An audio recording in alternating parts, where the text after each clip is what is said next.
This is how they trap you.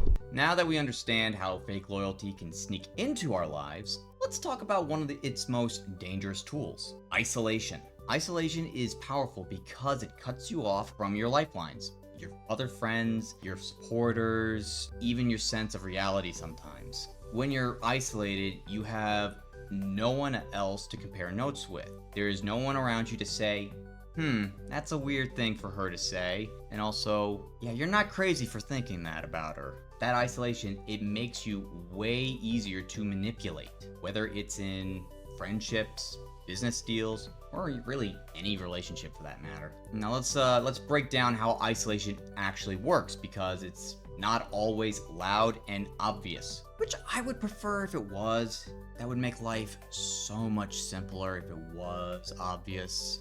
But then it wouldn't be an issue. Isolation, it usually happens in small, quiet steps, and it's those subtle shifts that make it so dangerous. Psychologist Dr. George Simon, who wrote in his book In Sheep's Clothing, he describes covert manipulators are people who don't confront directly. They wear you down quietly.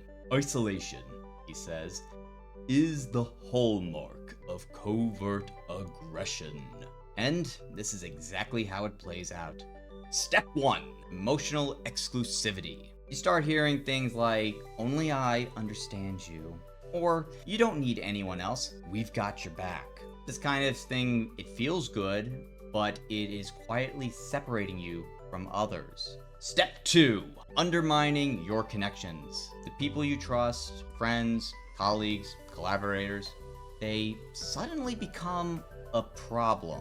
You hear whispers like, they're jealous of you, or they don't really care about your success, not like I do. And without even realizing it, you start second-guessing everyone, except the one person feeding you those thoughts. Step 3. Dependence. Once your circle gets smaller, your choices do as well.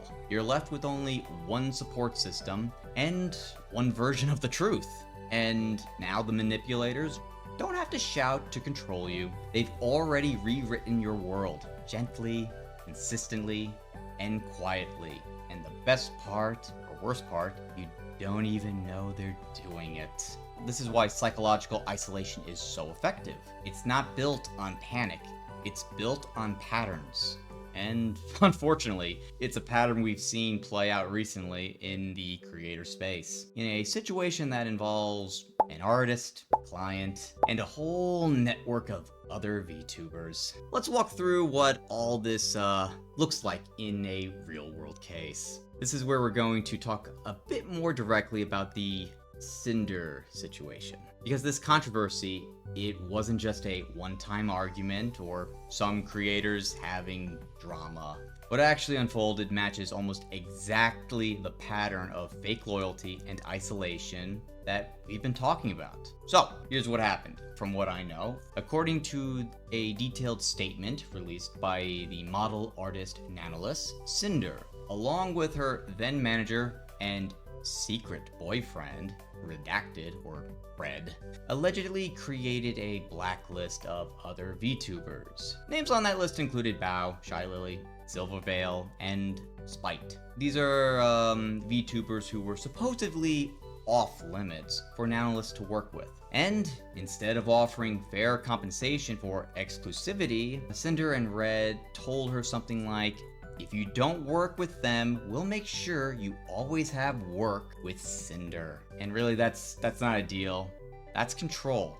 Also greedy. If they wanted her to be exclusive, they really should have offered fair compensation for that exclusivity. The thing is, they didn't just try to isolate Nanolis from her peers, they actually tried to fracture her entire professional network and keep her dependent on a single client. It's the kind of tactic that feels like loyalty, but only on the surface. Underneath it all, it's fear, control, and pressure.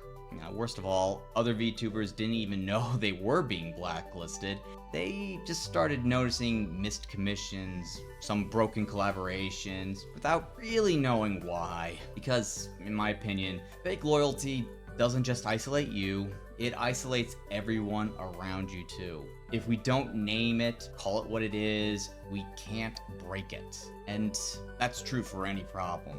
So let's get really clear about something. Healthy loyalty encourages you to have a full life. It's based on trust, not control. Toxic loyalty, on the other hand, demands you shrink your world down to one person, one group, one system, one way of thinking.